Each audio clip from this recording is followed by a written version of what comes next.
It's Thursday, June 25th, and this is your day starter. This coming Sunday, the message will be focusing around the book of Revelation, chapter 21, verses 1 through 5. And as with last week, the words will be about the reign of God, and at least from John of Patmos, the author of the book of Revelation, his experience and expectation of what that reign will look like and could look like. You know, the church, just to give you a little bit of foreshadowing of this Sunday's message, has always lived with the tension of the reign of God as something off into the distance, as something we face at the end of time or at the end of our lives, versus the reign of God as something we work on in the here and now. Our message will be thinking about the latter of those two options, how we can work on the reign of God in the here and now. But I don't want to gloss over today how the reign of God is also something we expect to experience at the end of all things. Whether the end of all things is that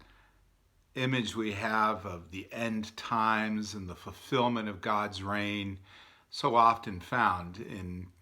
the times when people discuss or write about the book of Revelation,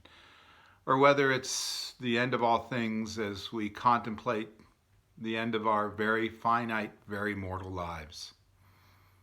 In the 21st chapter, it says some eloquent words, God wiping away the tears and death being no more, and that great promise that we follow a God who makes all things new. If you are in a season of grief, and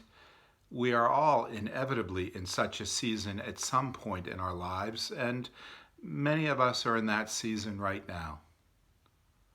I hope you can hear the comfort in that notion, that there is a promise for a life beyond this life,